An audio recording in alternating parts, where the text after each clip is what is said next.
Hello everyone and welcome back to Hemel-Down Model Railway. So in today's video we take a look at some new ideas for the town scene. Also I redesign the top level baseboards, and to finish the video I connect up the top tracks and also have a little bit of a running session with 5 locomotives. So without further ado, let's crack on with the video. So whilst I was redoing the top section and putting the corners back on after doing all of the track work, I've decided that I'm going to simplify the little town scene that I have up on this board here from where the station is. So I'm just going to go for one little shop just on the corner here, a set of terraced houses and a pub, and then I've got room for one more building in the back there.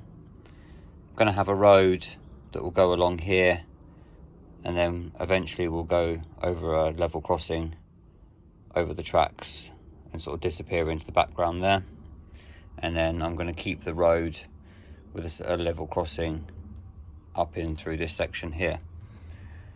What I'm then going to do is probably build a little sort of tunnel mouth with a couple of cars coming out and a sort of road in the distance, and then this will become a kind of hill or cliff face that will then go to a full hill, so it will cover this part in the back here and sort of dome up into the distance.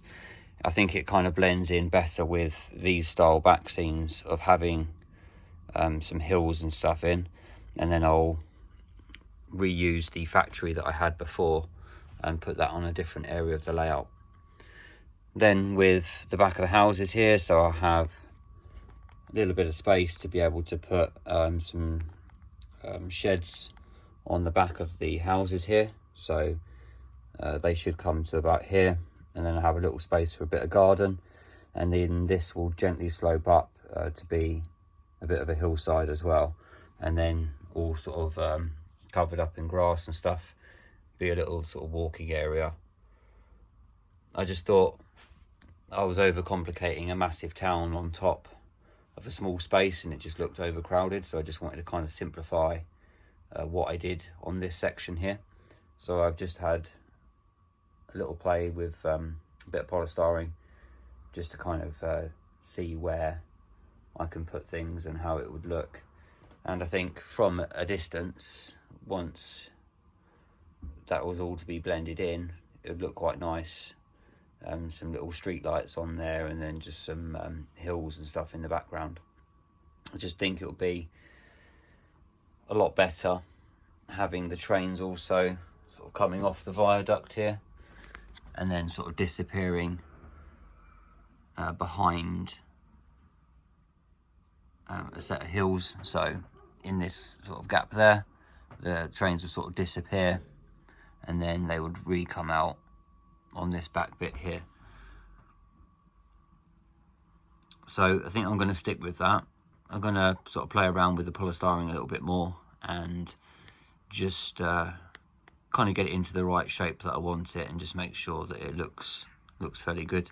And then what I can do then is crack on with getting all of those houses made. Right, let me show you another little project that I'm redoing at the moment. So up in the background here, you can see that I used a piece of wood going along this way, and what that did was only give a small amount of space underneath to be able to see the back scene. So what I've started to do on the other side is I've turned these round, which then is only about sort of so thick, and then it gives a little bit more that I can actually see underneath. So when that's all lit up and stuff, and I've just taken off the top board of this section here so that you can kind of see, but it's a lot more lighter under there. So let me take you over to the other side and I'll show you kind of a bit of the progress of how this other side is developing. So this is the opposite end of the layout, and as you can see, this piece here was sort of so thick, and now it's just under half the amount of thickness. And what you can see under there, so that's just a Fair Price Models factory building. but with the top there you can actually see that there's so much more space under there to be able to get a bit of sky. And then also if you're doing any sort of running sessions and stuff, you can kind of cut that off, or that top section off.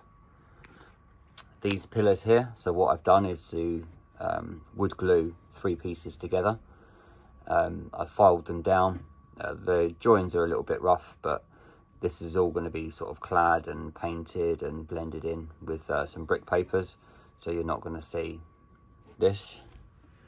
And then what I've done then is, because this is only 3mm, is I've wood glued along.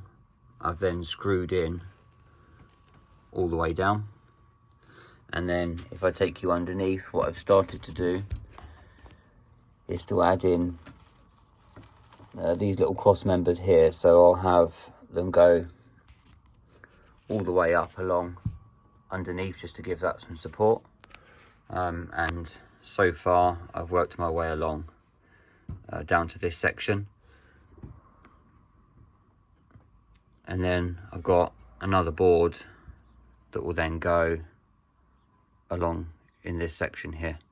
So I've just been measuring the distance between the tracks and the carriages, and also done that with a loco as well, to make sure that they go past these bits okay and they don't clip, and also with any locos that might have steps and stuff as well. So just making sure that the distance is absolutely fine. And then once all of that is kind of clad with some brick papers, I can then add in maybe some 3D printed girders to support kind of a bridge that will go along here.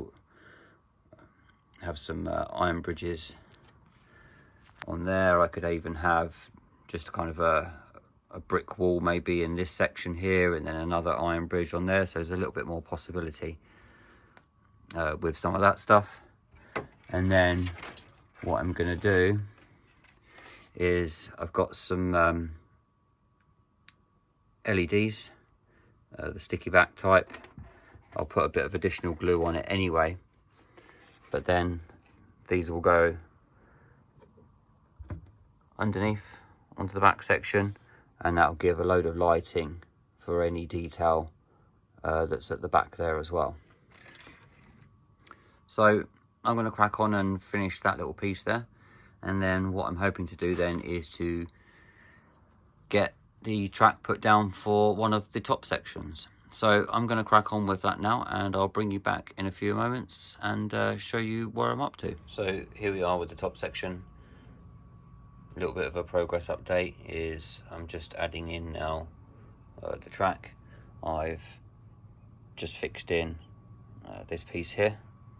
I've got a few more screws to do up on these edges here, and still a couple more braces in just to level that off. But I'm just seeing if I've got enough track left after doing a lot more track work down here. I'm just making sure that I've got enough to be able to get through this section here. I've now reattached the boards at the back there, and yeah, just seeing if I can connect the loop back up before I then have a massive tidy up and a little bit of a running session. And this time I hope that the running session is after the tidying up. I've got to make sure that I don't spend too much time just running trains, and actually get some of this tidying up done, because as you can see, it's getting a bit of a mess, and I'm having to sort of move over everything. So yeah, big tidy up first, and then hopefully a nice running session. Right, so I'm going to stop jabbering on and get this little bit connected back up in the middle here, and yeah, hopefully see if we can get some trains running afterwards. Back in a minute. So I've now connected in the top section. What I'm working on now is adding all the lines back in, because I've used some of the Pico Flexi track over on that side. What I now have to do is just recut some new pieces in here. So I'm just temporarily going to put a piece of track down in the middle there. This will not stay exactly the same because it's going to be a 2-line. So I will do this track work properly. but for now I only have enough track to put the one loop in, so I'm going to crack on and just finish that bit. I've had a little bit of a tidy up as well, so the place is looking so much more tidy than what it was. I've actually got a little bit of room to work, and what I have done is to start thinking about moving the town scene. That I was going to have quite a lot of houses up there. I'm thinking of having some houses that will start in this section, adding in a piece of ply to make that as a square, and then having some sort of rows of houses all up in that side there, so that then the distance from here, you'll see a bit of a town, village, kind of a castle up at the top there. I think that blends in a lot better. And then moving over to this side, so you would have a few little cottagey houses, a pub, a shop, loads of hills and stuff all up in the background here.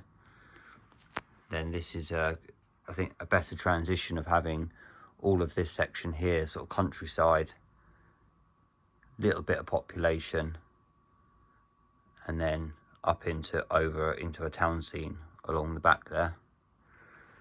And then for this corner here, so what I'm going to do is I've started to make a bit of a hillside and stuff there.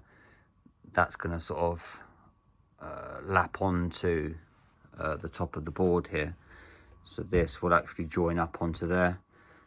I'll have some interesting hillsides in there. I was thinking maybe a little bit of a waterfall or river, and then that would be what it comes to in this section, so it would kind of run down a little bit of a sort of canyony style thing. A little bit undecided on that, but just a little thought. And then there'll be some little bit of industrial stuff, maybe like a little diesel depot, another engine shed, some loco storage and stuff, all down in this side, just keeping it nice and simple. Also had another little thought about what I can put up on the top here, and for the top line I don't yet have a station, so I'm thinking of running a full length platform all the way along here, so that would be a nice 8-foot platform in there, which would look quite nice. And then I can just have sort of a set of points, you know, and bring locos over to the other side or something. Not 100% sure yet on that, but that's just kind of an idea. I've put it there just so that I can have a little think about it. And then having some of the industrial buildings, so the industrial building that is there, that was up in that section, I'm thinking about having a load of sort of industrial buildings and stuff all up in this section. I think having sort of the time to sort of stand back and actually have a look at this section and thinking, you know, I've put a lot into this countryside section, what else can I do to make it bigger? Because it's only sort of a small 8-foot section of countryside, so I'm thinking if I can add another sort of 2 foot of blending countryside in down here, and then also some countryside up into that section, until it then starts to sort of transition into a town, which would then feed the big station area that will be here. So yeah, I think, you know, standing from here, having time to take it all apart, play around with a few little things, I think that's definitely going to work a lot better for me and give me a lot more options. I think I was trying to cram in too much into a smaller space. I think, you know, I have got a fairly big layout here, so I might as well just utilize as much of the space as possible and kind of stretch things out a little bit. Right, so I'm just going to finish off this little bit of track and then we'll have a little bit of a running session. So at the moment I now have 5 locos running. The top section is all back together. I've had a bit of a tidy up, so now it's time for a little bit of a running session. So I'm going to let some of these locos go past. I'll see if I can swap out a couple of different ones just to make it a little bit more interesting, because these are the ones from the running session from last time. So I'll see if I can add in a couple of other locos as well. So I hope you enjoy seeing all the trains running, and I will speak to you all soon. Bye for now.